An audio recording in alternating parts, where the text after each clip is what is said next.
May video dito na nagte-trending na isang OFW galing dito sa United Arab Emirates ang hinarang sa customs sa Clark International Airport. At base sa uploader ay hinarang daw siya dahil sa mga dala niyang cellphone at ang isa nga dito ay iPhone 12 Pro Max. Ang sabi pa ng isang customs officer ay 100,000 daw ang halaga nito. Dapat nasa 10,000 pesos lang ang limit. Yan o, kakayandala. Kakayandala din padala. Adwa kayo mo padala, ika mo po pay Pearl. Mas maganda sana Pearl, sinasabat yung yung padala mo. Naman sinasabat So, anong tawag dito? No-hold lang kayo. Ino-hold yung mo. Iyan lang naman, ayan, Ano po, kasi kumbaga, pero akong nito, pinautang ko lang ngayon para ipadala niya sa pinautang ko lang. parang tinik mo na yung responsive. Ako sinali kanini, credit card. O, ini magkano yung ini kanina? 400 dirham ya ini. 400 dirham. Kasi opo yan mo. Opo ya ini. Peso, wala yung 10,000 ni. Wala yung 10,000 yan. Tita, pakisend ka ko yung resibo. Oo, kasi di ba sa ating mga Pilipino, di ba pag nagpadala, Declaration nyo po, pangalan nyo yung nakalagay, hindi yung kung kanino man nanggaling. Pangalan nyo at kayo yung pumirma.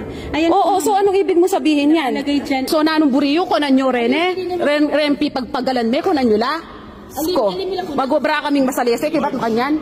Nakabigyo si ma'am. Nakabigyo si ma'am. Nakalive ako. Ma'am, bawal po yun ma'am. Ay, hindi bawal. Marami ako nakikitang. Ito nga minsan ang nakakainis sa mga taga-customs sa Pilipinas. Dahil malinaw naman sa note nila na mga Filipino citizen ay entitled to a tax exemption para sa mga personal belongings na hindi naman in commercial quantities or excessive amount, na hindi pang benta or hindi pang maramihan. At kung sasabihin nila na ang dapat na limit lang sa mga cellphone or mga mobile na dapat dadalhin sa Pilipinas ay 10,000 peso lang. Pero mostly naman kasi ngayon ang mga cellphone ay lampas ng 10,000 peso. At sa ating mga Pilipino ay likas talaga na may mga nagpapadala lalo na kapag may umuwi sa Pilipinas para pampasalubong or pangregalo sa kapamilya. Dahil ako nga guys, nung umuwi ako ay meron ako dalang 6 na cellphone at ang 3 doon ay iPhone. At kampante nga ako na dala ko ito dahil nga hindi naman ito in commercial quantity or maramihan.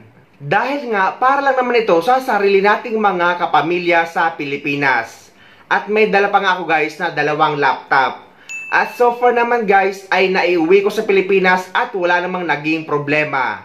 At never ko pa namang na-experience kada uwi ko na maharang sa immigration or sa customs. Pero guys, take note, hindi ko sinasabi na tama ako. Base lang ito sa experience ko.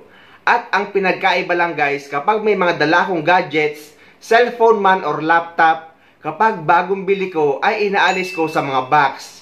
Dahil isa na rin sa purpose ko kaya inaalis ko sa box ay para hindi na rin kumain ng mas malaking space sa aking hand carry or sa laptop bag. Pero dito sa video ni Kabayan ay 2 cellphone lang naman ang dala niya na nasa box. At hindi rin ito mako-consider na in commercial quantity or excessive amount. Kaya bakit ito hinaharang?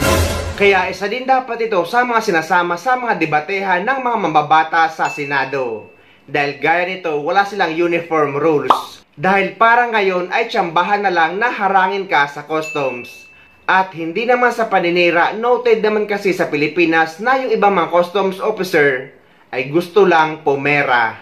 What? At kung hindi ka marunong makipagrasunan, ay talagang tatagain ka nila or gigipitin ka nila.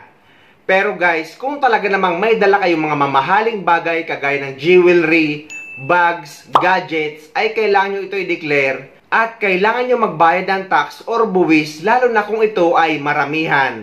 Dito sa video ni Kabayan ay pinaglaban lang niya ang kanyang karapatan at ang kanyang katwiran. At sa huli ay uwi naman niya ang mga cellphone na dala niya.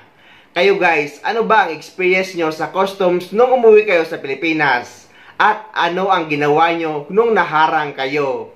I-share nyo naman sa comment section ng video na ito.